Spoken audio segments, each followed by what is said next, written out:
que nosotros ahorita no tenemos decisión. No, un poquito más allá. Ok, sí. Deja, voy por el cargador. Sí, que estén más. ¿Crees que está por el cargador? Sí, aquí abajo por allá. Ah, deja, voy. No voy a pasar. Y sí, en tiempo real, porque ellos están en pre, algunos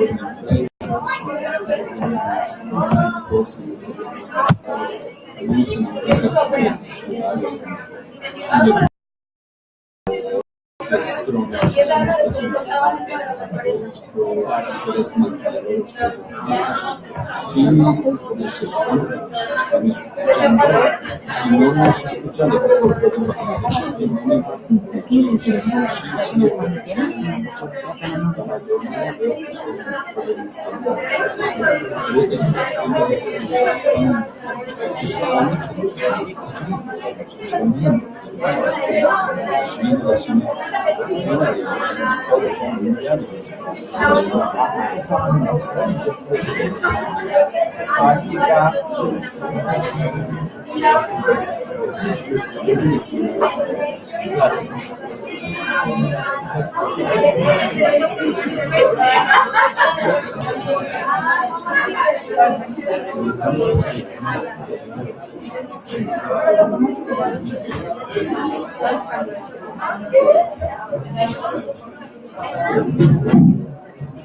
Muy buenas tardes, por favor tomen su lugar, estamos comenzando.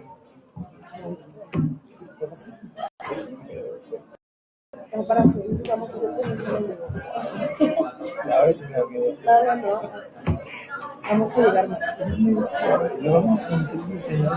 Bien, entonces, el día de hoy, como ustedes lo conocen muy bien, está con nosotros el doctor Nahuel Odone, que, bueno, hizo un gran esfuerzo por venir desde Argentina para,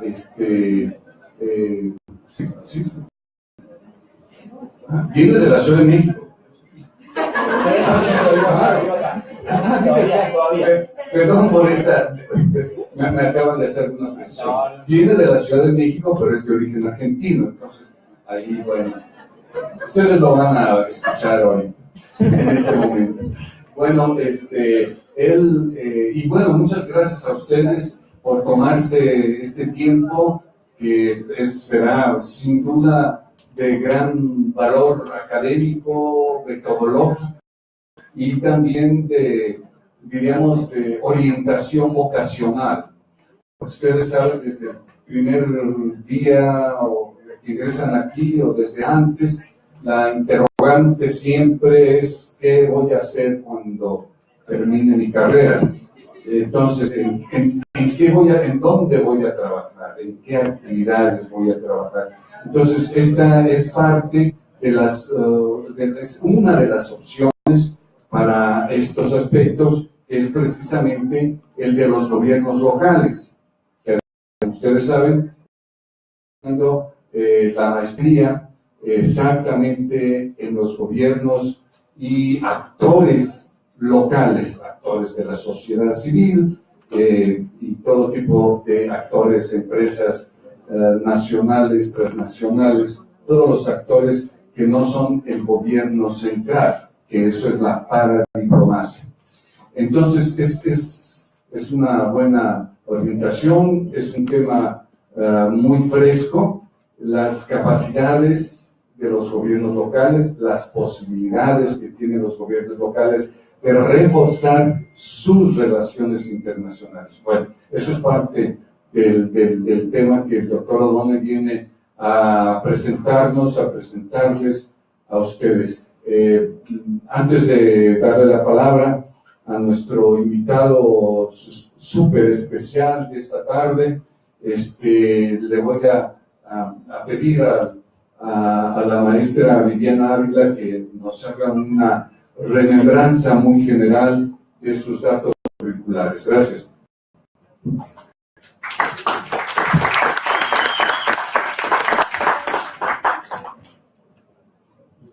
Buenas tardes. Bueno, pues el doctor Odone es licenciado en Relaciones Internacionales de la Universidad Nacional del Centro de la Provincia de Buenos Aires. Es maestro en Derecho de la Integración Económica y maestro en Integración Económica Global y Regional. También es doctor en Estudios Internacionales por la Universidad del País Vasco. El doctor Odone, bueno, tiene una trayectoria profesional muy interesante. Solo les mencionaré algunos de los lugares en donde se ha desempeñado. En este momento, ¿verdad, Marco? En este momento trabaja en las Naciones Unidas, en la Comisión Económica para América Latina y el Caribe, la CEPAL, como coordinador de cadenas de valor en la Unidad de Desarrollo Económico. También ha laborado en el gobierno municipal de Monte Caseros Municipal como director de Cooperación Internacional, también en el Congreso de la Nación Argentina, en la Cámara de Diputados y otros espacios laborales en donde se ha desarrollado. También, obviamente, funge como consultor en espacios como el Fondo Mundial para el Desarrollo de las Ciudades, en la Red Argentina de Responsables Municipales de Cooperación Internacional y en la Mancomunidad Trinacional Fronteriza del Río Lempa, entre otros espacios. Tiene, bueno, dentro de sus principales publicaciones encontramos temas como cadena de valor y economía agroindustrial, integración regional y cooperación transfronteriza, y cooperación descentralizada y cambio climático. Les menciono algunos de los documentos que ha desarrollado: municipios y cambio climático hacia la construcción de una agenda ambiental, ciudades y poderes locales en las relaciones internacionales contemporáneas, Mercociudades, red de integración, la red de Mercociudades, globalización, integración regional y desarrollo local. Y también, bueno, cuenta con un listado de publicaciones en libros y en revistas internacionales en Argentina, en Brasil, en Chile, en Colombia, en Costa Rica, en Ecuador, en España, en Estados Unidos, en Francia, en Italia, en Luxemburgo, en México, en Paraguay y en Uruguay, entre otras cosas. O sea que sí tenemos un invitado súper especial el día de hoy. Le voy a dar la palabra al doctor Odone. Muchas gracias.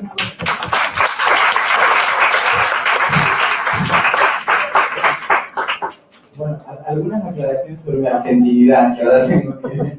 No, sí soy argentino, pero me estoy yendo de México, entonces esto es lo que quiero contarles. Esta es la última conferencia que voy a dar en México. Viví 5 años en México, trabajando para CEPAL, como mencionaba Viviana, pero ahora me estoy mudando, estoy yendo del país, así que bueno, tiene un lindo tono para mí esta conferencia, porque bueno, es un poco un hasta luego con México y hacerlo aquí en la Universidad de Guadalajara. La verdad que agradezco mucho a la universidad que hayan considerado mi participación para hablar con ustedes aquí en la licenciatura y también para conversar con los alumnos de la maestría en Relaciones Internacionales de los Gobiernos y los Actores Locales. Así que si soy argentino, vivo todavía en la Ciudad de México hasta el jueves de la semana que viene, que partimos hacia otros rumbos. Dicho esto, agradezco mucho a la universidad y al equipo de colegas por haber considerado, como les mencionaba, esta conferencia. Y la idea es quizás conversar sobre un espacio.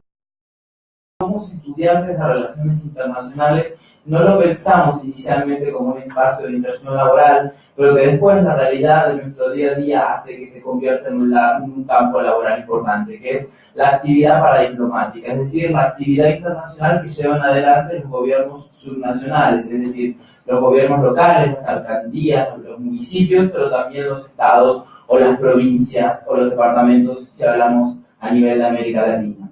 Esto lo recalco porque si bien hoy en día no trabajo directamente en paradiplomacia, más allá del análisis académico, pero sí en algún momento fui director de cooperación internacional de un municipio de frontera en la provincia de Corrientes, en la frontera con Uruguay y con Brasil, un municipio argentino. Y así como conversábamos antes de esta conferencia, hoy en día la inserción laboral de los graduados en relaciones internacionales dentro de los ámbitos municipales o de gobiernos intermedios es una opción laboral sumamente interesante, pero para lo cual también tenemos que tener ciertas capacidades, ciertas destrezas que adquirir. Y mi conferencia un poco va a girar en torno a esto, es decir, el claroscuro entre cuáles son las necesidades de formación que enfrentan una vez que se han graduado los licenciados en Relaciones Internacionales para trabajar en diplomacia. Y asimismo, qué características tiene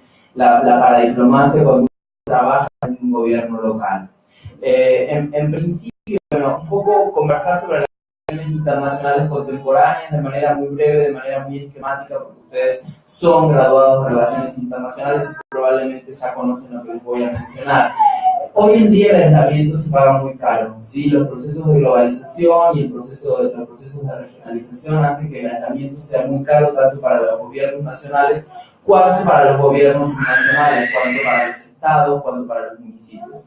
Y este es un elemento fundamental que hace que los gobiernos locales se vean de alguna manera enfrentados a trabajar en esta realidad internacional. Pero hay otros procesos también que han sido muy importantes para sostener la internacionalización de los gobiernos locales. En principio, la comprensión de que todos estamos en un mundo multicultural y que gracias a las tecnologías de la información y la comunicación, estoy seguro que con la persona que tuvieron conferencias las semanas pasadas ha trabajado estos temas de TICs y relaciones internacionales. Entonces, gracias a las tecnologías de la información y la comunicación, estamos expuestos a otras realidades, a otras buenas prácticas, a otras experiencias que son interesantes, que pueden ser puestas en valor y pueden ser transferidas a nuestra realidad. Pero al mismo tiempo hay algunos elementos que han dado mayor densidad a la internacionalización de los gobiernos locales. Y uno de ellos son los procesos de descentralización que hemos observado en América Latina durante los últimos años. La descentralización a nivel interno ha sido fundamental para que los gobiernos locales pudieran de alguna manera lanzarse a la arena internacional. Pero la descentralización no solo vista como un proceso de oferta vertical descendente del Estado-Nación hacia los gobiernos subnacionales, no solo interpretada en la línea como fuera interpretada en la década de los 90, en el contexto del consenso de Washington, de un Estado que era muy grande, muy robusto, poco competitivo y que se achicaba y transmitía competencias hacia abajo, sino también vista la descentralización desde justamente la perspectiva opuesta, como una demanda vertical ascendente de la sociedad civil local que se reconoce a sí misma como eficiente en determinados temas y que quiere captar esos temas de competencia.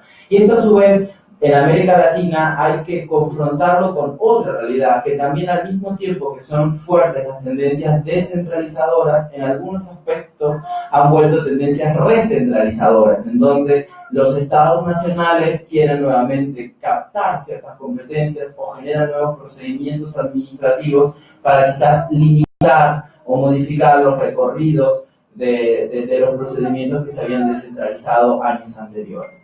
Al mismo tiempo, un fenómeno que es fundamental, que tiene que ver con los cambios en la economía. Desde la crisis del 2008 en adelante se ha sido un proceso de territorialización o reterritorialización de la economía, en donde los factores productivos vinculados al territorio han cobrado nuevamente importancia, ¿sí? Durante muchos años, los periodos de industrialización de las economías, sobre todo en América Latina, el territorio era un factor muy importante. Después, durante la década del 90, las finanzas cobraron una entidad muy fuerte y definitivamente en 2008 volvemos a hablar de los factores productivos vinculados al territorio. Y esto se ha traducido en la generación de cadenas de valor en nuestras regiones y sobre todo también en el papel significativo que tiene la geografía económica, que hace que quizás algunos territorios, algunas ciudades, algunas regiones de repente se encuentran extremadamente vinculadas internacional y tienen posiciones estratégicas en el comercio internacional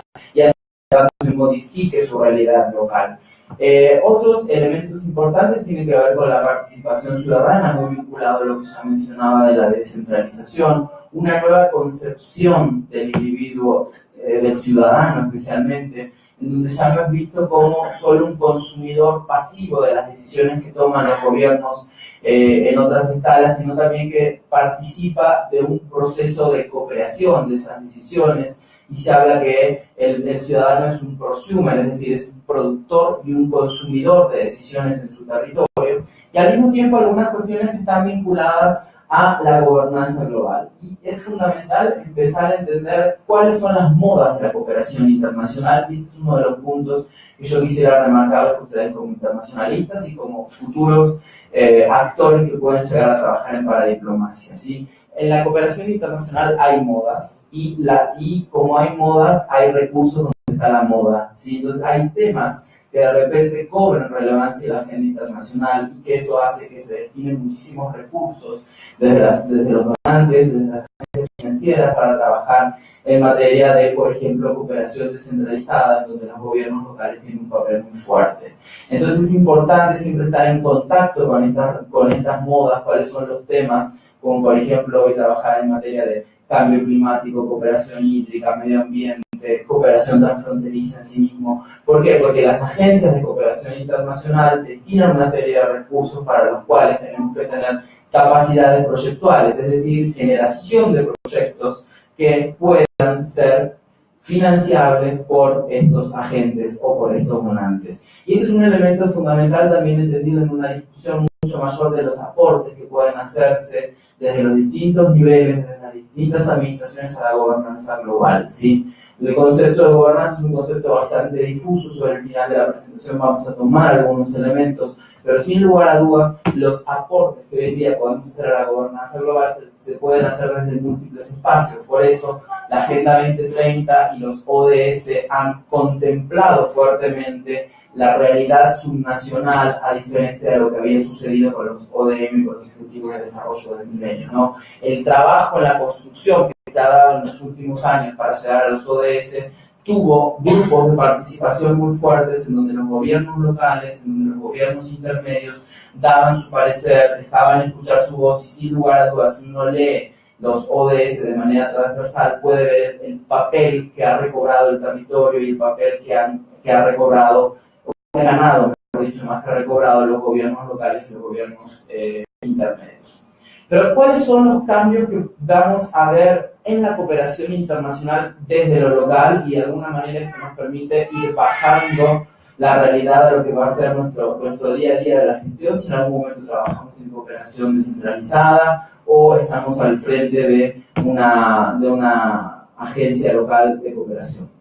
En principio, ha habido un cambio muy importante que tiene que ver con el pasaje de la cooperación indirecta a la cooperación directa desde la institución pública. Si uno mira años atrás cómo se financiaba la cooperación internacional, cuando un gobierno local quería desarrollar en su territorio algún proyecto de cooperación internacional, por lo general esos recursos iban a una OSC, a una ONG, a una organización de la sociedad civil, y desde allí después llegaban al municipio o se canalizaban la acción en el municipio que se iba a desarrollar. Esto hoy ha cambiado fuertemente a partir de la consolidación de la cooperación internacional descentralizada, en donde hay una relación directa de financiamiento hacia los gobiernos locales, lo que ha incentivado fuertemente la paradiplomacia, ¿sí? Recientemente el colega mencionaba esta palabra que es paradiplomacia, que al mismo tiempo ha generado o todavía genera muchas discusiones alrededor del concepto, ¿sí? Y es importante que las conozcan. Si uno habla de paradiplomacia y lo invitan a dar una conferencia en Colombia, les recomiendo que no utilicen el vocabulario para, porque la paradiplomacia se vincula con la actividad paramilitar. Como ustedes saben, es una actividad muy importante. Afortunadamente estamos asistiendo a un proceso de paz en Colombia, pero durante muchos años era muy difícil utilizar paradiplomacia en Colombia. Y al mismo tiempo un debate que existe muy fuerte entre América Latina y Europa, que tiene que ver si hablamos de relaciones subnacionales o relaciones subestatales. En muchos países de Europa hablar de relaciones subnacionales es un tema muy complicado, o de unidades subnacionales. Si uno va a España, a Cataluña, al País Vasco, donde son las naciones las que se unieron para formar el Estado, ¿sí? Hablar de unidades subnacionales es muy complejo porque se consideran naciones, ¿sí? Como pasaría de igual manera en Bolivia, en el caso de América Latina, porque es el Estado plurinacional de Bolivia. Tenemos muchas naciones en un Estado. Pero, entonces ellos prefieren utilizar el concepto de unidades subestatales, pero resulta que los invitan a dar una conferencia en Brasil y a decir unidades subestatales en Brasil es muy complejo, como podría ser en México, ¿sí? Porque son estados federales, en donde los estados intermedios tienen un poder muy importante, ¿sí? Entonces en América Latina, en líneas generales, se utiliza más el vocabulario subnacional. En Europa se suele utilizar el vocabulario subestatal y algunos autores hablan sobre el concepto de paradiplomacia, ¿sí? En general, la paradiplomacia ha sido interpretada desde 5 encuadres teóricos. En los días venideros vamos a tener una discusión al respecto sobre, bueno, cuáles son los encuadres teóricos para analizar la diplomacia, pero son encuadres que ustedes seguramente conocen como graduados en relaciones internacionales. En primero, desde el debate de lo que es un actor internacional. Ustedes saben que el realismo no es solamente el Estado-Nación, que históricamente el único actor internacional era el Estado, y después distintas corrientes fueron incorporando otros actores internacionales, y en general cuando se incorporó la idea de que la empresa transnacional podría ser un actor internacional o que la sociedad civil internacional podría ser un actor internacional, esto derivó también en un entendimiento, una discusión de que había gobiernos locales que los gobiernos locales, podían ser actores internacionales. La segunda cuestión es la perspectiva muy vinculada a los análisis de política exterior. Para aquellos que hayan estudiado ya la materia política exterior, es bueno entender a la política nacional fragmentado que está influenciada por distintos intereses, por distintos grupos de lobby, porque los estados o los gobiernos locales que tienen mucho poder pueden hacer lobby en la dirección o en la construcción de la política exterior, y esto también se ha vinculado mucho a los estudios que se han dado en los estados federales. Canadá ha sido un gran ejemplo, digamos, en esta línea de investigación. El tercero, más vinculado al análisis de la geografía económica y del desarrollo territorial, que tiene múltiples derivaciones, incluso en un concepto que es el de ciudades globales, de Sánchez Hacen, por ejemplo. El cuarto, más vinculado a la integración regional, que sin lugar a dudas es desde donde más se ha analizado la paradiplomacia. La mayor parte de los estudios de paradiplomacia se han hecho en el marco de cómo entendemos los procesos de integración regional, al estilo, quizás no tanto NAFTA, sino más bien Unión Europea, Mercosur, Comunidad Andina de Naciones, Sistema de la Integración Centroamericana, en donde entendemos que hay múltiples fuerzas que se sintetizan en la integración regional, algunas abajo, otras desde arriba, a múltiples niveles, con múltiples actores, y los gobiernos locales también son una fuerza de integración regional desde abajo, y se generan redes de ciudades como mercocidades u otras formas de articulación. Y la quinta tiene que ver con los aportes que la paradiplomacia puede hacer a la gobernanza global.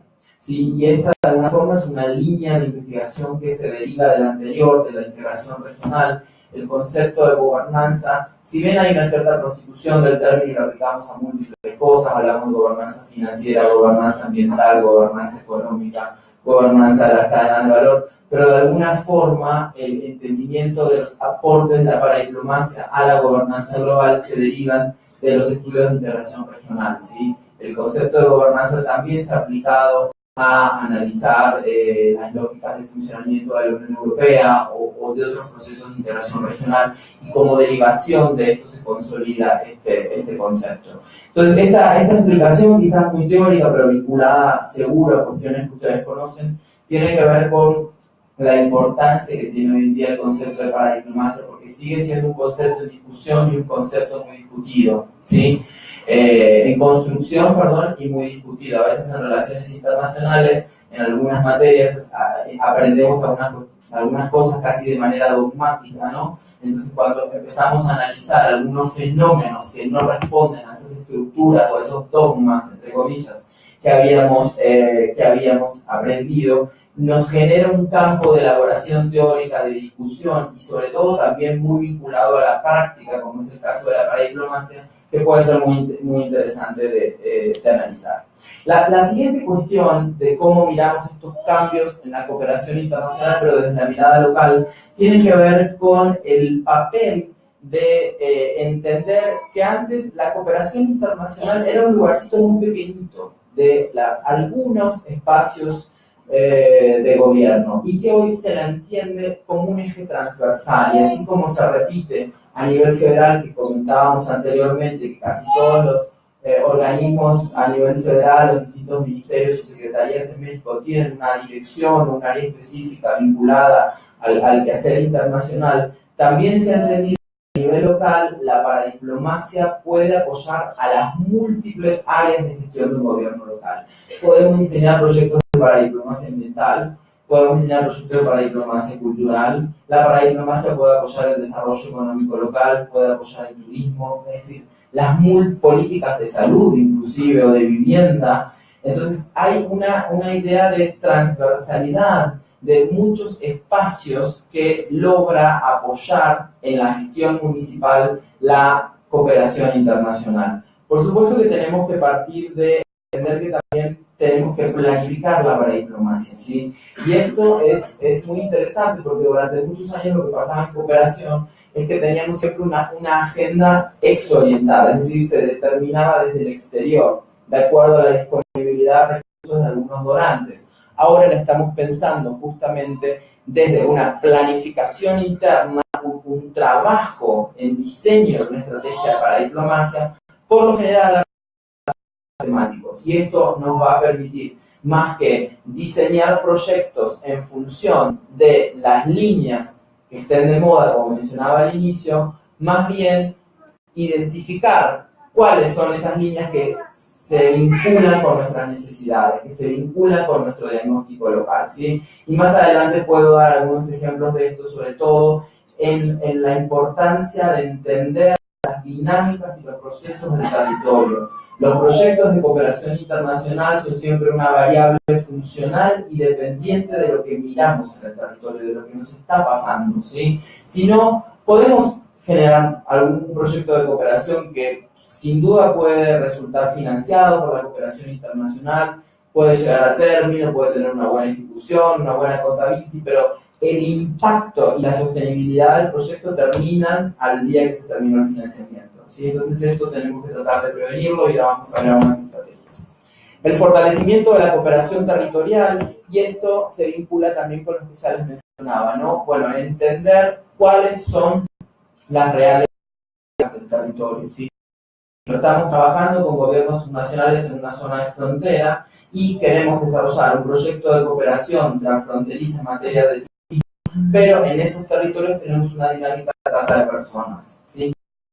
Evidentemente trabajar el turismo no sé si va a ser la mejor estrategia, ¿sí? Probablemente tendremos que encontrar otra área temática en la que podamos justamente tratar desde otro lado, construir ciudadanía para que ese fenómeno de trata logremos evitarlo y por supuesto prevenirlo, ¿no? Entonces, este es el tipo de análisis que hay que quizás tomar en cuenta. Lo mismo si tenemos una frontera muy caliente en términos migratorios, bueno, hay que ver qué tipo de proyecto podemos diseñar desde un área geográfica compartida, desde lo subnacional, para ver qué contención generamos o qué espacio de inserción generamos para esos migrantes, qué espacios de empleabilidad, qué cadenas de valor tiene este territorio, etcétera, etcétera.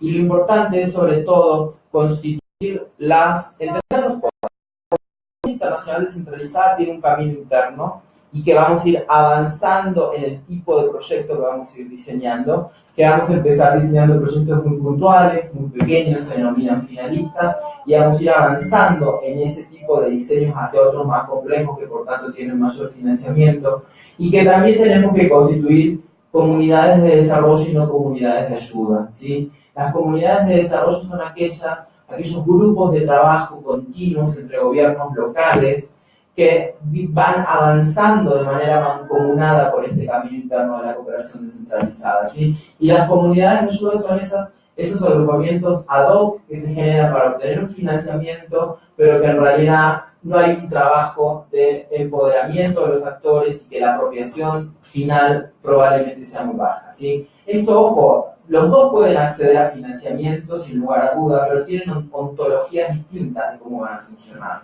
Entonces es importante, sobre todo, consolidar la participación. Bueno, creo que Jalisco es un escenario sumamente interesante, lo veníamos hablando primero porque fue un estado que en algún momento estuvo muy posicionado en las relaciones internacionales subnacionales. Después, bueno, decayó un poco ese nivel de participación internacional que tenía Jalisco. En algún momento presidió la AMEI, la Asociación Mexicana de Relaciones Internacionales de los Estados, etcétera. Pero al mismo tiempo hay una gran potencialidad, por ejemplo, de trabajo entre el municipio de Guadalajara y su área metropolitana, en la constitución de este tipo de espacios de comunidades de desarrollo que mencionaba. Y al mismo tiempo, la constitución de las comunidades de desarrollo se condice con el último punto, que es un punto fundamental que también los gobiernos locales creo que están entendiendo, que no se trabaja solo en cooperación internacional descentralizada y que no se trabaja solo en paradiplomacia. Hay mucho de asociacionismo translocal, de trabajo en red, las mancomunidades en Centroamérica o en otros países de América Latina para poder avanzar en la cooperación internacional, para poder hacer fuerza en la cooperación internacional. Uno de los ejemplos emblemáticos en el Mercosur es la red de Mercociudades. La red de Mercociudades se conforma en 1995 por un grupo de intendentes, de alcaldes, de prefeitos, que veían que el Mercosur avanzaba y que la voz de lo local no sonaba. Y cuando se tomaban decisiones de política comercial o de política industrial, que por ejemplo podían dejar a un grupo de personas sin trabajo, estas personas iban a golpear la puerta, como siempre, al gobierno local, que es el que está más cercano del ciudadano. Entonces dice, bueno, queremos constituirnos en una red de lobby que dé opinión sobre lo que por lo menos está pasando, que nuestra voz sea escuchada, tienen el metaobjetivo de acceder a la codecisión en los temas que son de competencia común. Es un proceso muy largo, todavía no se ha dado, pero sin lugar a dudas se han constituido en una red que hace y que permitió el reconocimiento de algunas cancillerías, que permitió la generación de espacios institucionales en el Mercosur en donde la temática de lo local era receptada. Entonces, las relaciones internacionales de los gobiernos locales, ¿no? La proyección internacional de un gobierno local tiene que surgir de la gestión local, de la interpretación que se va a hacer a ese nivel municipal de cómo va a ser la gestión. ¿Sí? El periodo de gobierno, qué temas van a trabajar, qué gestión van a hacer, cómo los van a desarrollar y cómo la cooperación internacional o la esfera internacional puede ayudarlos y apoyarlos en esa gestión. Por lo tanto, puede constituirse en un eje transversal en el quehacer de políticas públicas. ¿Qué es lo que pasa? Necesitamos fortalecer fuertemente las capacidades, sobre todo proyectuales, de los actores locales para la internacionalización. Y este es un tema que seguro es un contenido fundamental de la maestría. Yo la verdad que quiero felicitar enormemente a la universidad por haber abierto una maestría en Relaciones Internacionales de los Gobiernos y Actores Locales. Son muy pocas en América Latina y todavía sigue habiendo muy pocos espacios de formación para estas cuestiones que están vinculadas a la paradiplomacia. Y esto surge de un dato de la realidad, que cuando muchos de nosotros empezamos a estudiar relaciones internacionales queremos ser diplomáticos, o queremos trabajar en la Cancillería o en la Secretaría de Relaciones Exteriores. Yo tengo la misma carrera que ustedes, pasé por una universidad parecida, así que conozco los deseos. Pero bueno, después la realidad, a la postre, cuando terminamos la carrera de grado, es otra. Primero porque nuestros ideales y nuestros supuestos empiezan a desvanecerse. No sos embajador con un título de licenciado en Relaciones Internacionales y 2 años en el Ministerio de Relaciones Exteriores. Y segundo, porque hay otros espacios de que empiezan a resultar interesantes, ¿sí? Hay muchos graduados en Relaciones Internacionales que se insertan en el sector privado, hay muchos graduados en Relaciones Internacionales que se insertan en las áreas hoy de Relaciones Internacionales de los gobiernos locales. ¿Sí? Entonces, un poco también es a abrirnos la puerta a desmitificar algunos espacios que todos los licenciados en Relaciones Internacionales solemos tener. Entonces, es muy importante también entender que más allá de los contenidos programáticos específicos que tengamos en la licenciatura en Relaciones Internacionales que estemos cursando, hay toda una cuestión de technicalities, de metodologías, de incluso vocabulario específico vinculado a la cooperación internacional descentralizada y vinculado a la paz y diplomacia. Me parece que es una cuestión muy importante. Y que por tanto tenemos que trabajar mucho en el fortalecimiento de nuestras capacidades para ayudar a los gobiernos locales a internacionalizarse.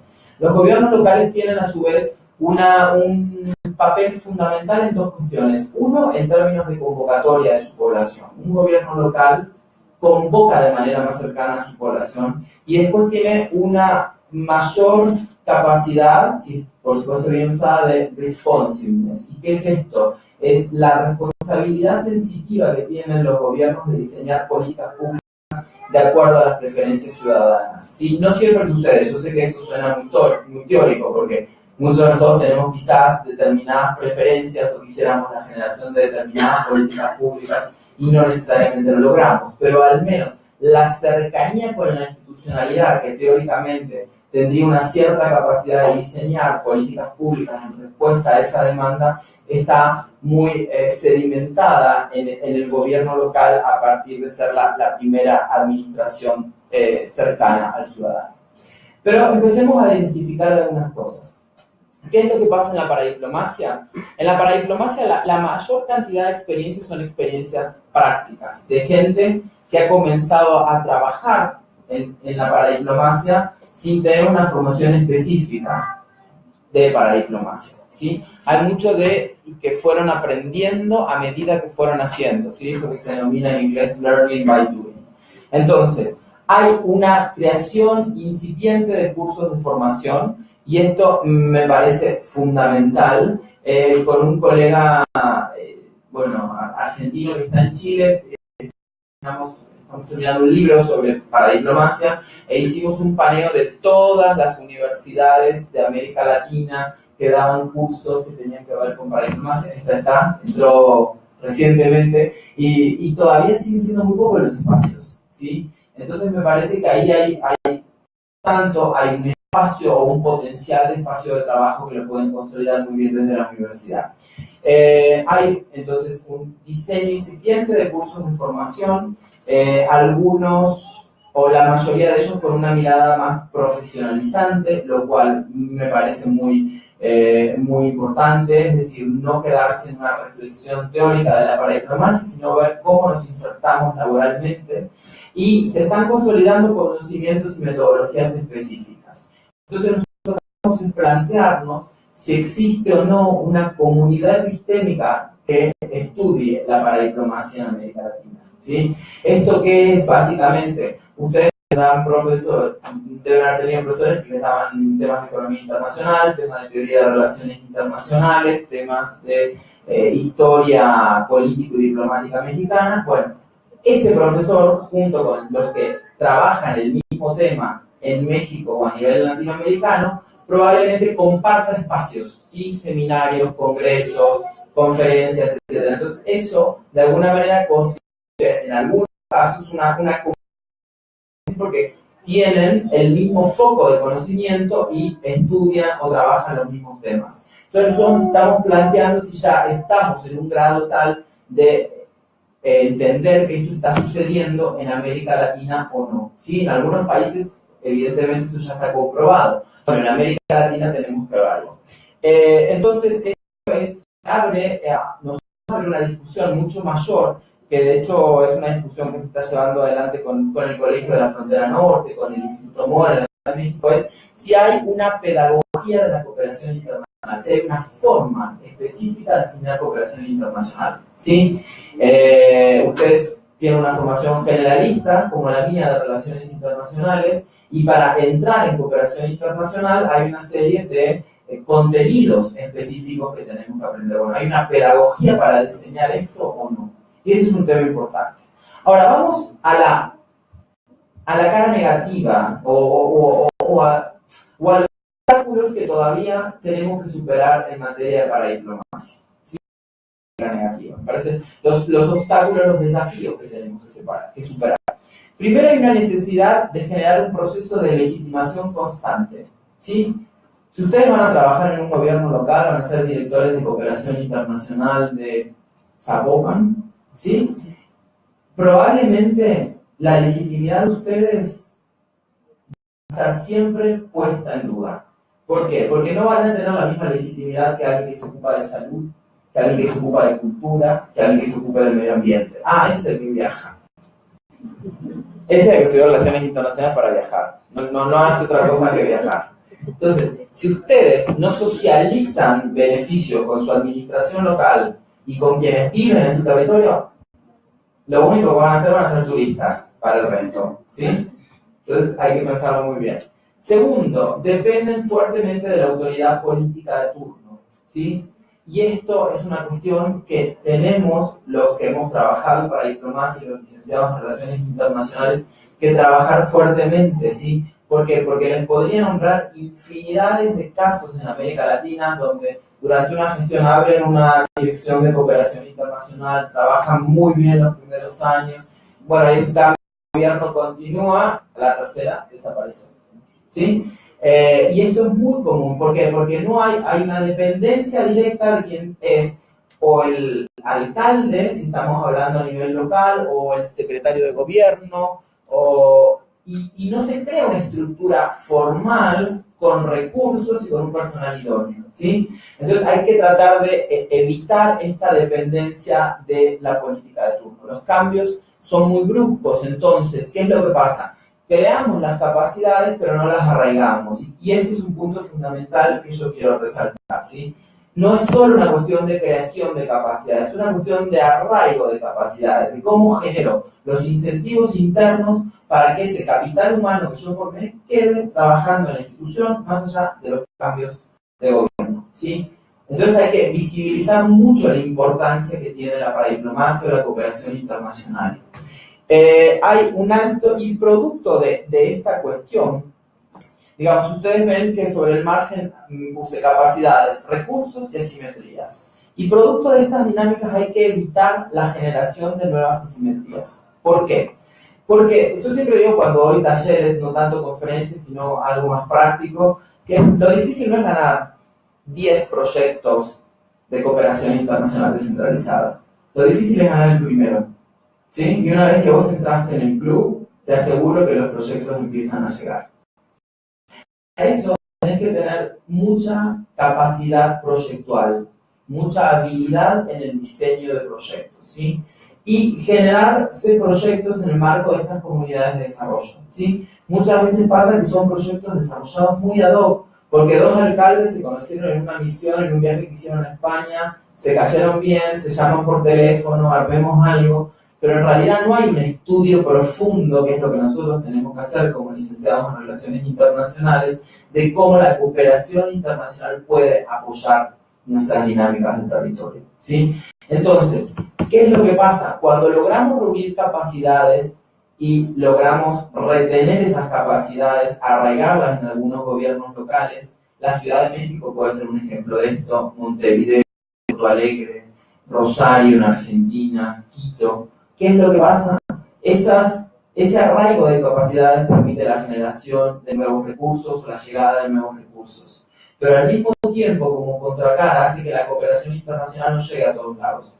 Llega a aquellos lugares donde hay más o menos algunas capacidades. Entonces estamos generando nuevas asimetrías, ¿sí? Entonces, ahí también es importante que ustedes trabajen en la disminución de asimetrías. Hoy la cooperación internacional descentralizada no llega a todos lados. No todos los gobiernos locales se benefician de la cooperación internacional descentralizada. Y este me parece un punto fundamental, ¿sí? Evitar la generación de nuevas asimetrías interterritoriales. ¿Sí? ¿Por qué? Porque si estamos en un área metropolitana donde estamos trabajando con Guadalajara, por ejemplo, pero del área metropolitana hay 2 o 3 gobiernos que trabajan bien en temas de cooperación internacional descentralizada y nosotros no, vas a generar unos movimientos. No conozco si verdad pasa, pero entonces vas a generar unos movimientos de un lado al otro, de un territorio al otro, y una presión sobre algunas autoridades o sobre otras, ¿sí? Entonces no están trabajando en un equilibrio y eso me parece que es una cuestión fundamental. Así que hay que concentrarnos mucho entonces en apoyar estas determinantes técnicas de alguna manera en la creación de capacidades para que lleguen los recursos a todos lados, para trabajar con los otros o para que los otros también sepan cómo llegar a esos recursos, ¿sí?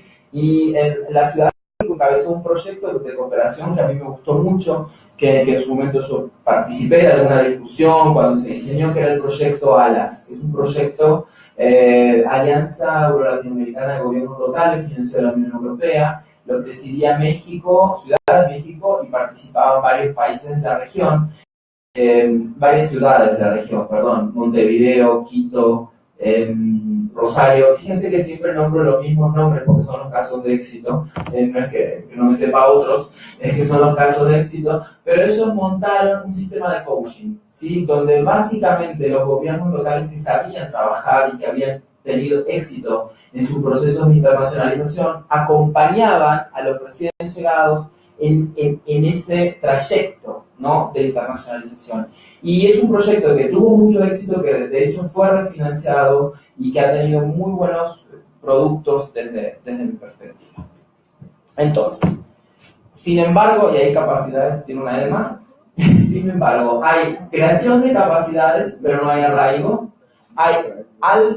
La paradiplomacia se encuentra altamente afectada por los cambios políticos bruscos, como decía. Hay una dependencia del financiamiento de proyectos, altísima dependencia del financiamiento de proyectos, lo cual básicamente me dice que no hemos generado sistemas de incentivos internos, ¿sí? Sistemas de incentivos internos ¿para qué? Para que los chicos y las chicas, los chavos y las chavas que estudiamos relaciones internacionales, tengamos ciertas garantías laborales cuando trabajamos en un área internacional de un gobierno local, ¿sí? Y que más allá de todos los procesos de creación de nuevas capacidades que vamos a ir adquiriendo, porque hay que saber diseñar buenos proyectos, conocer el vocabulario, hay palabritas mágicas que tienen que aparecer en los proyectos de cooperación internacional, porque es vocabulario muy específico de la cooperación. Entonces, bueno, más allá de que hemos avanzado en todo esto, hay que generar un espacio de garantía. Y sin embargo, todo esto que estamos haciendo no garantiza la socialización de los beneficios, es decir, podemos diseñar y quedarnos muy conformes con el diseño, la ejecución y la rendición de cuentas terminada del proyecto, pero el proyecto tuvo una bajísima apropiación local. ¿Sí? Ahí probablemente fallamos en la socialización de los beneficios que nos ha dado la cooperación internacional, y este es un tema de agenda que de hecho algunos gobiernos locales están trabajando sobre cómo comunicar mejor la cooperación internacional, ¿sí? Que no nos crean turistas, sino funcionarios y profesionales serios de las relaciones internacionales. Una apropiación democrática en donde haya una apropiación por todos los grupos de esa sociedad civil local y no una apropiación muy segmentada o muy fragmentada que siempre beneficia a los mismos. Una alineación con las estrategias de desarrollo del país, y no solo del país en el cual el gobierno local está inserto y está ejecutando su proyecto de cooperación, sino también con el país de los socios. Recuerden que ya cambió esta lógica tan estricta de donante y receptor en la cooperación internacional. Ya no hablamos tanto de donante y receptor, sino que hablamos de socios en estrategias de cooperación y desarrollo, con lo cual tiene que haber un alineamiento de nuestras propuestas a nivel local, de proyectos o de políticas públicas para diplomacia con la agenda país nuestra y del socio con el que vayamos a trabajar, la concordancia con los proyectos territoriales y uno de los grandes temas de la cooperación internacional, que es la fragmentación de la ayuda y la cooperación política. Es decir, que fragmentemos mucho la ayuda y que no logremos nuestro objetivo final, y la evaporación política, es decir, que en realidad al ir sumando fracasos, en realidad la cooperación en sí misma o la diplomacia en sí misma pierda la entidad que queremos darle. La idea entonces es, para evitar estos fracasos, y algo ya lo venía mencionando, trabajar fuertemente con esta lógica en donde los proyectos dependen de los procesos del territorio, en trabajar en red y trabajar muchas veces en la articulación entre la universidad y el gobierno local. Y ahí creo que esa es una alianza a potenciar de manera muy fuerte, en el sentido que tenemos que entender que hay co-creación de conocimiento, ¿sí? Si la universidad pierde contacto con la realidad y solo se queda en la reflexión teórica, sobre todo en ciencias sociales, digamos, no genera un insumo importante, o quizás sí, pero no tan valedero como para apoyar la práctica de la paradiplomacia, ¿sí? Entonces me parece que tenemos que hacer mucha más reflexión a partir de la práctica, a partir de la casuística, y entender siempre que el conocimiento y los aprendizajes son situados, tanto para el gobierno local como para la universidad. Entonces ahí hay un cruce de intereses muy fuerte entre espacios como la Universidad de Guadalajara y lo que pasa en Guadalajara, la Universidad de Guadalajara y lo que pasa en los municipios de alrededor del área metropolitana, o la reflexión sobre lo que pasa en el estado de Jalisco, de por qué Jalisco perdió presencia internacional cuando en algún momento tuvo una posición muy consolidada. Son reflexiones que para mí hay que darlas desde la universidad. Conseguir la participación del sector privado, esto es muy difícil porque hoy en día en cooperación internacional hay un debate sobre cómo involucrar al sector privado. El diálogo público-privado en América Latina es muy complejo, hay pocos casos de éxito, pero al mismo tiempo, entonces, bueno, ¿cómo logramos involucrar al sector privado en la estrategia de cooperación? ¿Sí? Por ejemplo, actividades muy incipientes en Mercosciudades, cuando se da la cumbre de presidentes, generalmente se trata de, en paralelo, trabajar o generar una ronda de negocios para que puedan acompañar el empresariado local también en estas cumbres y hacer suerte de joint ventures, pero no solo me refiero a eso, sino realmente cómo el sector privado puede comprometerse con la cooperación, ¿sí? Y de alguna manera con una actividad paralela, donde también toma contacto, visualiza lo que está pasando, lo que se está discutiendo, es una manera, ¿no?, quizás muy paulatina de poder incorporarlo en otra estrategia más allá de el mero negocio que podrá generar o no con socios. Y fomentar mucho la participación y la consulta ciudadana, me parece que también es un elemento fundamental en este contexto de ciudadanos como consumers, ¿no?, como consumidor y productor de decisiones en un territorio donde tenemos distintos colectivos que tienen que estar representados. De alguna forma esto nos permite desde lo local llevar dos procesos en paralelo.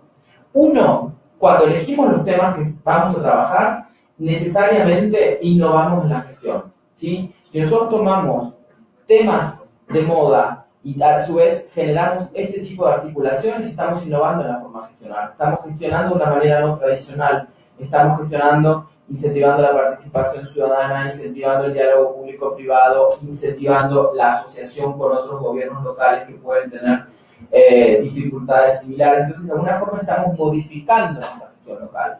Pero al mismo tiempo, los temas, los contenidos, las modas, ¿sí?, al escogerlos, estamos gestionando las innovaciones que se están dando en el sistema, ¿sí? Ejemplo con cambio climático, ¿sí? Nosotros necesariamente tenemos que desarrollar a nivel local políticas de mitigación o de adaptación. Entonces, eso tiene como una derivada de que tenemos que gestionar las innovaciones que van pasando en el mundo en materia, por ejemplo, de adaptación, ¿sí? Entonces, hay como un alineamiento, un diálogo interinstitucional que está muy fluido. Y ya para terminar, faltan tres filinas. La primera cuestión es que si logramos un arraigo de capacidades bueno a nivel local, ¿qué deberíamos lograr? ¿Qué debería darse? La primera, formación de nuevos líderes y formación de nuevos sujetos dinamizadores, ¿sí? Incluso formación de nuevos políticos, que es algo que tanto criticamos. Evidentemente tiene que tener una derivada importante sobre los grupos sociales que están en ese territorio. Creación de nuevos grupos de trabajo para apoyar reformas de políticas públicas a partir de identificación de otros casos de éxito, de otras buenas prácticas internacionales. Fortalecimiento de los recursos humanos y creación de nuevos perfiles profesionales que hoy no estamos conociendo. Y que esto para relaciones internacionales es fundamental. Todo el tiempo tenemos que estar legitimando y explicando por qué estudiamos relaciones internacionales. Me pasa a mí, me ha pasado desde que me recibí. Y seguramente les pasará a ustedes, así que apréndanse un buen discurso como para sostener lo que han estudiado, es la única manera. A mí y a todos mis colegas yo tengo 36 años, así que me recibí a los 22, 23, llevo varios años legitimándome. Y les va a pasar a ustedes. Mejora el diálogo público-privado, genera nuevas formas jurídicas asociativas, genera básicamente nuevos procedimientos y mecanismos para fortalecer la cohesión social. Los aportes de la paradiplomacia a la gobernanza global, ¿sí? Seguramente ustedes estarán muy vinculados con el concepto de gobernanza global, habrán asistido a todo lo que fue la creación de la Agenda 2030, a los objetivos de desarrollo sostenible que están marcando probablemente el diseño de políticas públicas a múltiples niveles, que fue una bisagra, que tuvieron una construcción muy distinta a los objetivos de desarrollo del milenio, donde fue una construcción muy vertical desde el Estado-Nación, desde los Estados-Nación más ricos que fijaron metas principalmente para el resto de los países, y la Agenda 2030 tuvo una construcción absolutamente distinta, ¿sí? Por eso tuvo tanta apreciación cuando fue aprobada. Y de alguna manera la paradiplomacia, la acción internacional de los gobiernos nacionales, puede contribuir fuertemente en el desarrollo de algunas de las metas de los ODS, ¿sí? Pero tenemos que llevar adelante una muy buena discusión, y en este caso sí es más teórica, sobre el concepto de gobernanza, ¿sí? Y las múltiples acepciones que tiene el concepto de gobernanza. ¿Sí? Aquí pasa lo mismo, entendemos la gobernanza muchas veces de formas muy distintas entre quienes hablamos de gobernanza. Entonces hay tres cuestiones que aparentan ser clave, ¿sí? Hay más líneas de entendimiento de la gobernanza, pero yo destaco estas tres para esta presentación. Uno, entender que cuando hablamos de gobernanza estamos hablando de relocalización del poder entre actores que interactúan en múltiples negociaciones y múltiples procesos de toma de decisiones, ¿sí? Y esto implica muchas veces competir con el poder del Estado Nacional, ¿sí? O competir con el poder de otros actores, ¿sí? Pero son múltiples actores que toman decisiones a su vez sobre múltiples temas, generan negociaciones en paralelo y están a distintos niveles, ¿sí? A mí me gusta una definición de gobernanza que es muy general, que dice que es un proceso continuo mediante el cual diferentes intereses, muchas veces contrapuestos, logran sintetizarse en una estrategia cooperativa, ¿sí? Pero fíjense que excluye de la definición quiénes son los actores que participan. ¿Ok? Somos un poco todos con distintos intereses, pero con un corazón de intereses o una partecita en común que vamos a tratar de, bueno, trabajar, sintetizar ese trabajo en una estrategia cooperativa. La segunda cuestión, que esto sí nos atañe a los que trabajemos en internacionalización de los gobiernos locales, es que se plantea en muchos casos si define o no una nueva territorialidad, ¿sí? Pero una territorialidad basada en un enfoque funcionalista, ¿sí? No es que me interesa generar un nuevo municipio, un nuevo estado, o un nuevo estado nacional o un recorte, simplemente recortar la realidad territorial a los efectos de ser más eficiente, ¿sí? O en algunas cosas generar una nueva realidad territorial y en otros temas no, ¿sí? Utilizarlo de una manera muy funcional, ¿sí? Este recorte. Simplemente, ¿por qué? Porque nuestro objetivo es satisfacer las demandas y las necesidades ciudadanas. Y la tercera cuestión, que sin duda está muy en discusión y que para mí la respuesta es que sí, es si la gobernanza está generando un nuevo estilo de gobernar, ¿sí? Y hasta qué punto los actores más tradicionales tienen cierta porosidad a este nuevo estilo de gobernar, ¿sí? Y hay algunos autores, sobre todo europeos, que están analizando fuertemente lo que se denomina el camino de las políticas públicas local-central-local, es decir, cuando algo que se diseña a nivel local tiene mucho éxito, eso es tomado por el centro, de alguna manera rediseñado, fortalecido, financiado por el centro y se lo expande a otras localidades, ¿sí? Esto se lo ha analizado tanto a nivel europeo, pero también a nivel de los Estados-nación, y me parece fundamental porque de alguna forma estos procesos están impregnando un nuevo estilo de gobernar, ¿sí? Y me parece importante que también los que estudiamos relaciones internacionales o ciencias políticas lo tuvimos en cuenta. Entonces, para cerrar, ¿cuáles serían los puntos de la agenda de investigación que ustedes pueden tener cuando trabajen en paradiplomacia, ¿sí? La primera, el desarrollo de la paradiplomacia se ha convertido en un gran desafío en toda América Latina y no solo en América Latina, ¿sí? Es un gran desafío a escala global, me atrevería a decir. Y constantemente se están dando nuevos pasos en paradiplomacia. Por ejemplo, si quieren ver la legislación más innovadora que existe hoy en paradiplomacia en América Latina, miren el caso boliviano, cuando muchos países no tienen legislación sobre paradiplomacia, por ejemplo. Sus componentes siempre están dentro de lo que se denominan la low y la middle politics, es decir, no nos metamos a trabajar temas de seguridad en la paradiplomacia, eso es otro cuento, ¿sí? Es importante entender que los temas de paradiplomacia tienen que ver básicamente con baja y media política, desarrollo económico, ciencia y tecnología, medio ambiente, cultura, ese tipo de temas. La seguridad, la geopolítica, dejémosla a quienes la han llevado, no sé si bien o mal, pero durante muchos años. Da importancia, por supuesto, a los gobiernos y a los municipios intermedios, y hay muchos problemas que resolver. Dependencia, legitimidad, asimetrías, es decir, hay un campo de trabajo importante. Fortalece la integración desde abajo, fortalece el papel del gobierno local en las dos dimensiones de la gobernanza, tanto la horizontal cuanto la vertical, y acá voy a hacer una nota al pie porque no lo expliqué anteriormente. El gobierno local tiene un papel fundamental en dos dimensiones de la gobernanza, ¿sí? La gobernanza vertical hace referencia a la articulación de los distintos niveles de gobierno, el local con el intermedio, con el nacional, incluso con el supranacional. Y la gobernanza horizontal hace referencia a justamente el papel de convocatoria que tiene el gobierno local, ¿sí? ¿Por qué? Porque se vincula con la participación de los distintos grupos de interés que vos tenés presentes en un territorio. ¿Y qué es lo que pasa? En tanto que en materia de gobernanza vertical hay muchos modelos, hay muchos estudios realizados, en gobernanza horizontal son mucho menos porque están tan determinados por las realidades locales, porque cuáles son los grupos de interés, los grupos fuertes, los colectivos de tu territorio, que quizás ahí la modelización ha sido menor. Entonces, por lo cual también es un llamado a que puedan trabajar en esta línea.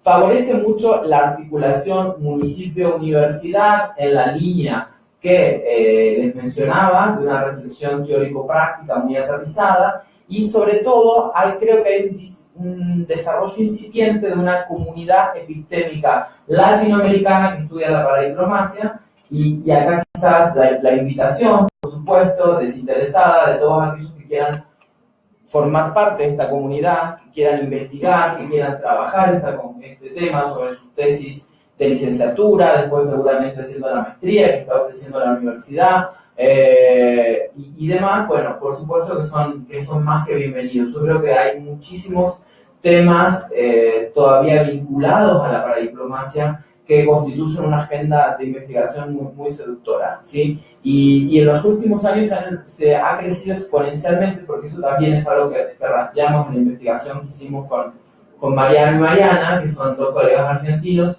sobre todo el diseño de tesis de grado y de tesis de maestría, en donde la paradiplomacia, ya sea de una ciudad o de una provincia, o una paradiplomacia transfronteriza para las zonas de frontera, es el elemento o el objetivo principal de análisis de la tesis. Así que bueno, muchas gracias y ahí tienen mi contacto.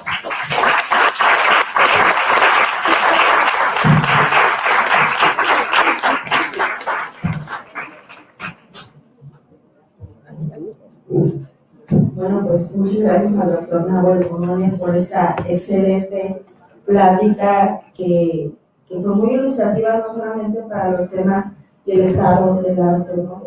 Que es el concepto de paradiplomacia, sino cómo operarla, que muchas veces no podemos llegar a este punto de análisis en las aulas. Agradezco mucho el grado de practicidad que le da a la charla. Y bueno, ahora podemos continuar, si gustan, una serie de preguntas y respuestas.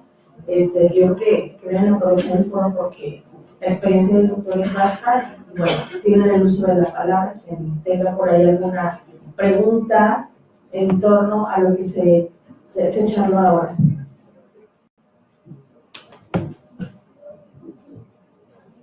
No tengan miedo.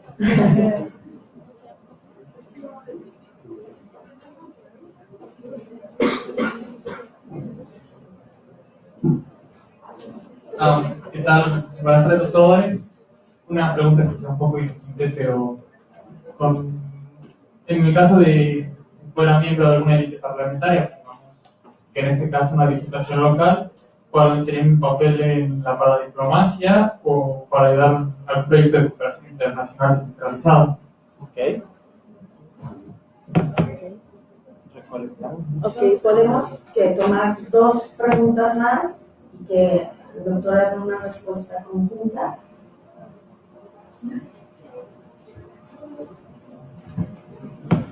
¿Considera que la Alianza del Pacífico puede generar un espacio para crear ciudades inteligentes como fue en su momento el Mercosur? Hay una tercera por ahí, un chico. La tercera.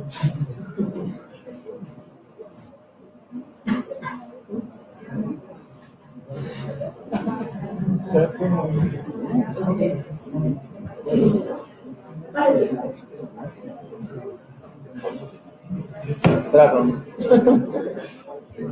Sí. Ok. ¿Cómo? Buenas tardes. Mi pregunta va en base a los dos tipos de gobernanza que mencionó, la vertical y la horizontal. Ubico, no sé si me equivoqué, a México en gobernanza horizontal, tras Alemania está en gobernanza vertical. ¿Cómo podemos hacer que México descienda? Digo, Hacienda, perdón. Hacienda. Bueno, no, que Hacienda a gobernanza vertical. Ok, gracias. ¿Habrá una más o nos vamos? Una más por allá.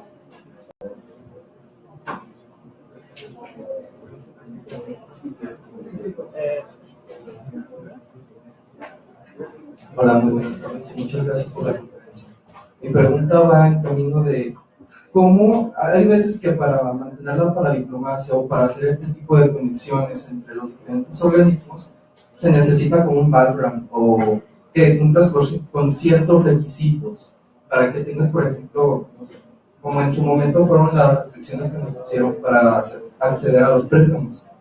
Mi pregunta es, ¿pasa lo mismo con los gobiernos locales? ¿Hay como dependencias que nos pidan de ciertas características para poder accesar a la cooperación internacional? Y la segunda es, si existen, ¿cuáles son las mayores restricciones que ha tenido Latinoamérica? Ok.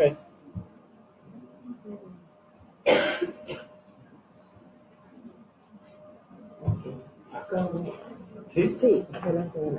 Bueno, muchas gracias a los cuatro por sus preguntas. Trataré de ser breve porque es una pregunta. Vieron que me gusta hablar como buen argentino, entonces me voy a extender. Y son cuatro temas muy, muy interesantes. Pero el primero que tiene que ver con diplomacia parlamentaria. En realidad, hoy en día, y de hecho el workshop que vamos a tener mañana, se habla de nuevas diplomacias, ¿sí? Y entiendo que ese es un tema importante para la universidad y para la carrera, que es algo que quieren abarcar como objeto de estudio, ¿sí? Entonces se habla de nuevas diplomacias. Y dentro de estas nuevas diplomacias tenemos una diplomacia que se llama diplomacia parlamentaria, ¿sí? En principio se entiende que la paradiplomacia es la diplomacia local, pero desarrollada por la autoridad local, ¿sí? Por el gobierno local. Y después tenemos lo que se denomina la diplomacia parlamentaria, ¿sí? Que es aquella que estaría desarrollada por los espacios parlamentarios, sobre todo del Estado federal y del Estado intermedio, ¿sí? No estoy hablando quizás el edil o el Consejo Federal, el presidente municipal, lo que conforman Los regidores. los regidores, ok, exacto. No estoy hablando de los regidores, estoy hablando que a nivel parlamentario, por ejemplo, vos sos diputado federal o sos diputado estatal en aquellos países que tienen una competencia legislativa intermedia, tu actividad de diplomacia sería diplomacia parlamentaria, ¿sí?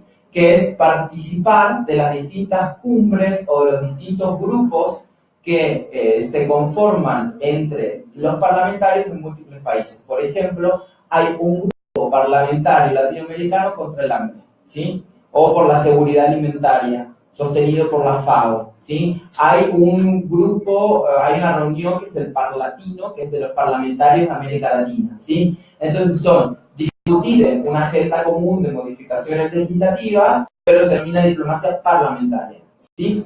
Me permito hacer otra relación con lo que mencionabas. Así como existe la paradiplomacia, que es la actividad internacional desde el gobierno local, que es la actividad internacional desde ese gobierno local o intermedio, pero que tiene un carácter separatista, ¿sí? Quizás, si analizamos el caso de Cataluña hoy en día, más allá del desenlace que tenga, no sé si se hablaría de paradiplomacia, ahí tendríamos que hablar de protodiplomacia, porque es una diplomacia separatista, secesionista, ¿sí? Cuando el gobierno intermedio quiere separarse de su Estado, y genera una actividad internacional que va justamente para sostener esta separación, eso tampoco es paradiplomacia, eso es protodiplomacia, ¿sí? Pero así como se pueden seguir con otros términos, a mí me parece que lo interesante, como licenciados en Relaciones Internacionales, para sintetizar, es esto, es estar en conocimiento de estas terminologías nuevas, ¿sí? Porque hoy es un gran tema de análisis las nuevas diplomacias, ¿sí? Movernos de la concepción rígida de que el único que hace diplomacia es la Secretaría de Relaciones Exteriores, ¿sí? Ok. Alianza del Pacífico y ciudades inteligentes, la pregunta de la compañera. Bueno, primero hay que tomar en cuenta que por lo general los espacios de integración regional son como la primer puerta de algunos gobiernos locales a la internacionalización, ¿sí? Surgió o pasó así en el Mercosur, con las Mercociudades, en la Comunidad Andina de Naciones, con la Red Andina de Ciudades, en la Unión Europea, etcétera, etcétera. Entonces, muchas veces algunos espacios de integración regional generan políticas, ¿sí? o áreas de trabajo que permiten o que coadyuvan con la internacionalización de sus gobiernos locales, ¿sí? Ahora, vos le hablás de ciudades inteligentes, que ya me estás metiendo como una categoría específica, ¿sí? Entonces, habrá que, no tengo la respuesta, por supuesto, pero habrá que ver el entrecruzamiento y realmente, por ejemplo, si la Alianza del Pacífico hace un espacio para la proyección de ciudades inteligentes, ¿cuáles van a ser los mecanismos, por ejemplo, de financiamiento de ciencia y tecnología compartidos que existirá en la Alianza del Pacífico, ¿sí? Si va a ser una integración solo comercial, no estoy diciendo que no sea, tiene como elementos mixtos, probablemente no se logren constituir ciudades inteligentes, porque hay un componente de innovación, de ciencia y tecnología dando vuelta, que habrá que sostenerlo desde alguna estructura, ¿no? Y que básicamente serán las aportaciones de los estados nacionales a ese proceso, a esa alianza del Pacífico y cómo deriva en espacios para la creación de ciudades inteligentes. El concepto de gobernanza vertical y horizontal, yo quizás lo expresé muy rápido. Yo creo que México, Alemania, no quisiera hablar de países acá. Digamos, yo creo que el concepto de gobernanza vertical y horizontal en principio está presente en todos los países, ¿sí? Es decir, en el sentido que una gobernanza vertical existe en México desde la perspectiva que hay una articulación multinivel entre los distintos niveles de gobierno, ¿no? Y lo mismo pasará en Alemania entre el Estado federal, los Länder y el gobierno local. Ahora, en la gobernanza, esto es la dimensión vertical, ¿verdad? Entonces, en la dimensión horizontal, yo sí creo que habría que mirar con lupa quizás más experiencias de territorios, ¿no? En donde yo creo que también vamos a encontrar casos de éxito en México y casos de éxito en Alemania. No creo que haya una mirada excluyente, o quizás vos estás interpretando la gobernanza en otra línea.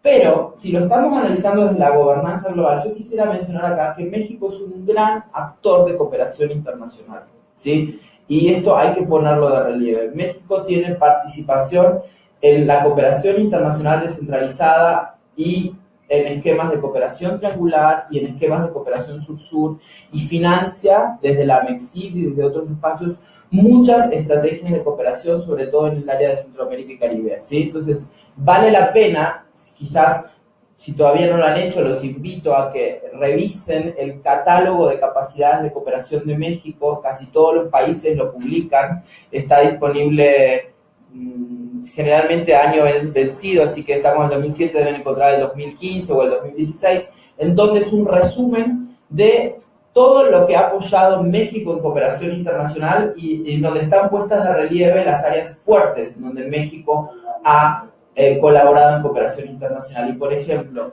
en materia ambiental es muy fuerte, en todo lo que tenga que ver con desastres naturales también es un país que tiene grandes experiencias y ha ayudado mucho a diseñar distintos protocolos, por ejemplo, de seguridad en la región, en Centroamérica y en área de Caribe. Entonces, los invito, sí, a que analicen críticamente el catálogo de capacidades de México, porque es muy fuerte y es junto con Brasil, Argentina, Perú, de los países que más cooperación internacional hace. Y además México tiene una agencia de cooperación internacional, que es la Agencia Mexicana de Cooperación Internacional de Desarrollo, tiene una ley de cooperación internacional de desarrollo, es bastante nueva, pero hay muchísimos países de la región que no lo tienen. Yo voy a hablar del caso argentino, por ejemplo. Argentina no tiene una agencia de cooperación internacional de desarrollo, como tiene México, como tiene Chile, como tiene Brasil, ¿sí?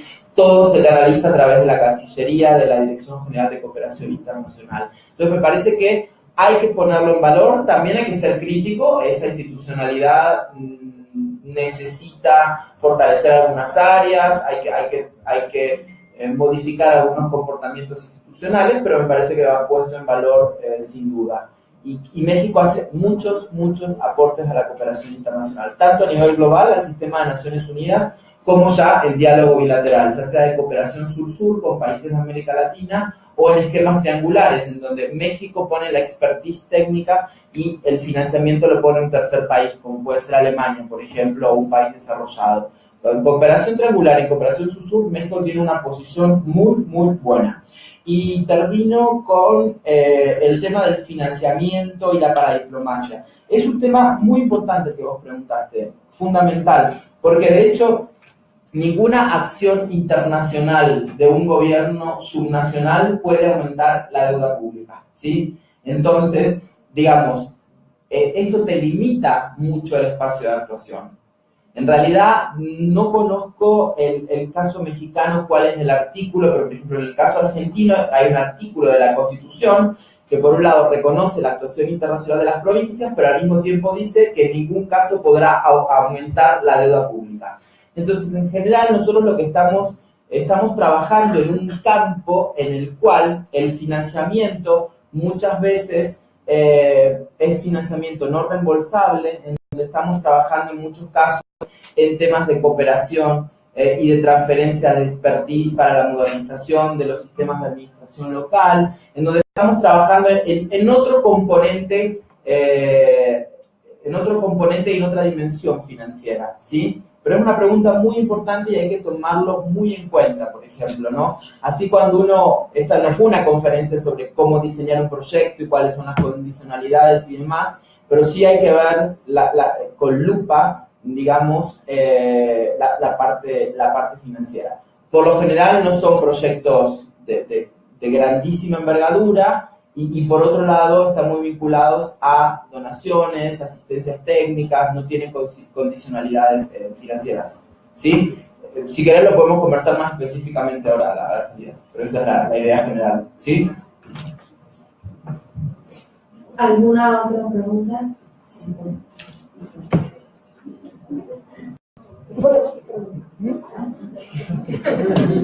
Si me dan otra agua, mejor.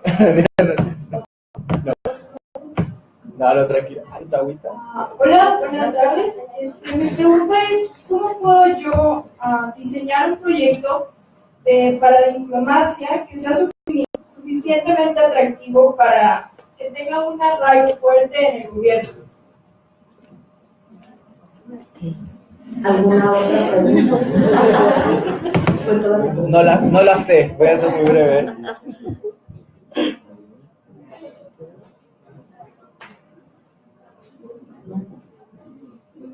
Bueno, yo tengo una pregunta.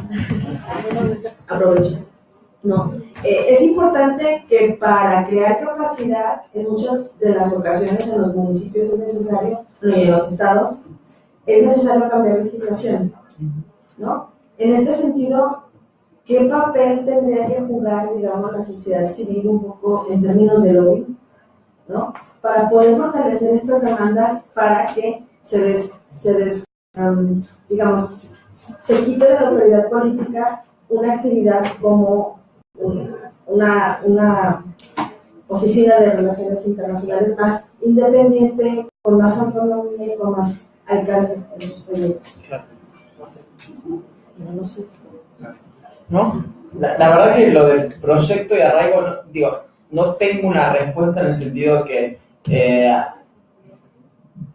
son múltiples las variables que tenemos que tomar en cuenta, ¿no? Entonces me parece que es una pregunta que habrá que verla en un caso muy concreto. En abstracto es muy difícil, pero algunos de los tips creo que surgieron durante la conferencia, ¿no? Entonces, en la dependencia del proyecto del proceso, ¿no? Entonces, el proyecto lo vamos a diseñar en función de lo que vemos de los procesos. La segunda cuestión es cómo involucras a tu sociedad civil en ese proyecto, en función del área o el tema que elijas.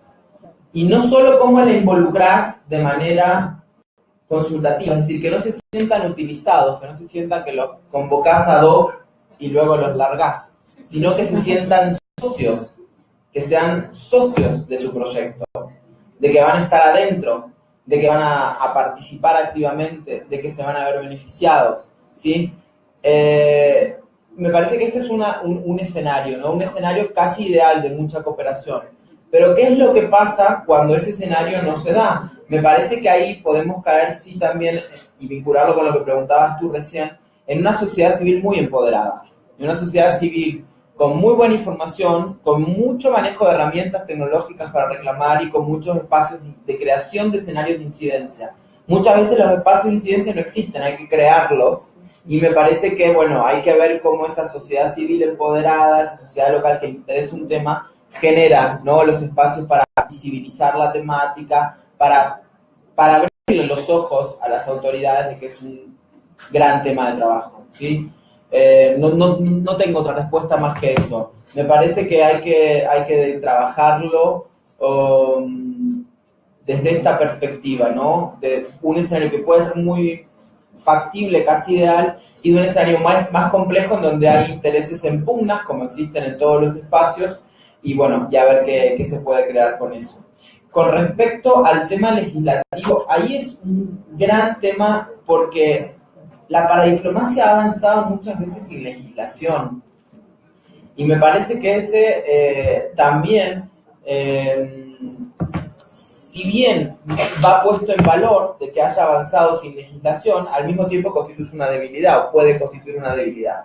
Entonces, la verdad que en muchos países se hace paradiplomacia y casi no existe legislación alguna, ¿sí? Entonces, bueno, se hizo, pero al mismo tiempo enfrenta una serie de desafíos que desde una legislación coherente, bien construida y demás, probablemente los pudiésemos paliar, ¿no? Entonces me parece que ese también es un campo muy interesante de reflexión. Hay muy poca legislación a nivel nacional, a nivel subnacional, es decir, muchos gobiernos locales hacen paradiplomacia sin tener una ordenanza que hable de paradiplomacia o que hable de cooperación internacional descentralizada, ¿sí? Entonces me parece que esto va a mencionar. Tenemos una pregunta más, dos preguntas más. Aprovechando tu cercanía con el tema y en estos nuevos territorios, ¿cuáles serían los principales retos de lo que tú hablabas de estos nuevos circuitos locales, producción, consumo? ¿Sí? Este concepto de circuitos locales, producción y consumo, mucho de esta visión tan cercana partió hoy de cadenas de valor. Sí, y por allá había otra, una más, por allá.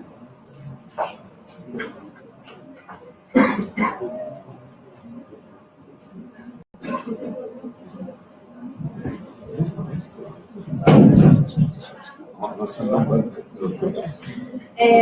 tardes. Bueno, yo quisiera hacer una pregunta un poco de la mano con respecto a la pregunta que hizo mi compañero, y es ¿a qué instituciones se debería de solicitar el financiamiento para el proyecto de paradiplomacia? que en primera instancia debe de ser al apoyo federal, alguna ONG directamente o ya incluso a una OIG. Ok. Vamos para tu que me encantó, así cambiamos de tema. Gracias. No, el tema de cadenas de valor, porque a su vez está muy complementario, digamos, tiene muchos puntos en común con esto, como muy bien reconoces. A mí me parece que en estos nuevos recortes territoriales, en esta nueva territorialidad, tenemos que entender dos cosas. Uno, que el territorio es más que lo geográfico, ¿sí? Hay cultura, economía, sociedad, instituciones que se crean, que se destruyen, etc. Y que la cadena de valor es una unidad de análisis, ¿no? Entonces, tenemos que ver cómo empatamos un territorio que va más allá de lo administrativo o que puede ir más allá de los límites administrativos con una cadena de valor que se extiende a lo largo de ese territorio que supera lo administrativo, ¿no? Entonces, a mí me parece que esto es fundamental porque hoy, en otra conferencia que hubo hoy, hablábamos sobre la importancia de pensar en tres niveles, ¿no? El territorio real, el territorio pensado y el territorio posible.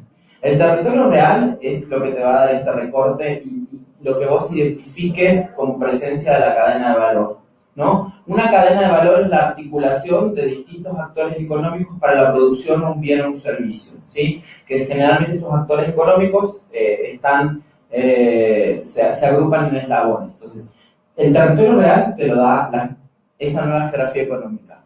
El territorio pensado es la reflexión que vos vas a hacer sobre cómo vas a identificar las restricciones de esa cadena de valor, qué estrategias vas a generar para resolver esas restricciones. Y finalmente el territorio posible es el que vas a construir con los servicios que generes para resolver esas restricciones en cadenas de valor, ¿no? Entonces, a mí me parece muy interesante discutir en esta línea porque las demandas superan los límites administrativos. Por ejemplo, un problema de desocupación en un territorio vecino te afecta a tu nivel, digamos, el municipio de al lado te va a movilizar las estructuras ocupacionales del tuyo, ¿no? Entonces, digamos, cuando pensamos cadenas de valor, y esto lo seguimos conversando fuera, porque es un tema que me encanta, yo creo que hay que no solo ver el escalamiento económico, sino también el escalamiento social. Y el escalamiento económico obviamente va de la mano de generación de productos con mayor valor agregado, pero si no miramos cómo es la distribución de los beneficios de ese valor agregado, me parece que estamos mirando la mitad de la película, ¿no? Porque el fin último con el trabajo en cadenas de valor y con el escalamiento económico y social es generar mayor cohesión social para los territorios. Entonces me parece que por ahí va. Pero este es un tema que lo hablamos afuera, lo continuamos porque es un debate interesantísimo. Y lo último que tenía que ver con las instituciones, me parece que hay múltiples espacios para trabajar en paradiplomacia o para trabajar en cooperación internacional descentralizada. Yo vería, no organizaciones de la sociedad civil, que algunas lo tienen, pero digamos no es el corazón, pero vería muchas agencias nacionales de cooperación. Hay países, las agencias de cooperación nacionales de los países tienen recursos para diplomacia. Hay muchas convocatorias, en esto hay una convocatoria histórica que ayudó mucho a la creación de capacidades en los gobiernos locales de América Latina, que fue el programa URBAT de la Unión Europea, que tuvo varios tramos, por así decirlo. Creo que tuvo 4 periodos. No me acuerdo si 4 o 3 periodos, pero eran periodos muy largos, eran 7 años, porque iban en paralelo a los años de planificación de la Unión Europea. Entonces el programa URBAT fue muy bueno. Hay que ver el momento, ¿no? Pueden ser espacios regionales, pueden ser organismos internacionales, pueden ser agencias nacionales de cooperación. Hay múltiples ventanas, ¿sí? Y hay, por suerte, interés en la sociedad civil, como mencionaba la compañera, de algunos actores por difundir esas convocatorias. Entonces no es tan difícil acceder a esas convocatorias. Vamos a ver dónde están las ventanas, hay newsletter, hay espacios como paradiplomacia.org donde también las publican. O sea, hay formas como de ir rastreando cuando se abren estas ventanas y la posibilidad de generar estos proyectos. Bueno, si no hubiera alguna otra pregunta, pues le agradecemos muchísimo su excelente conferencia, doctor Nahuel Lozano.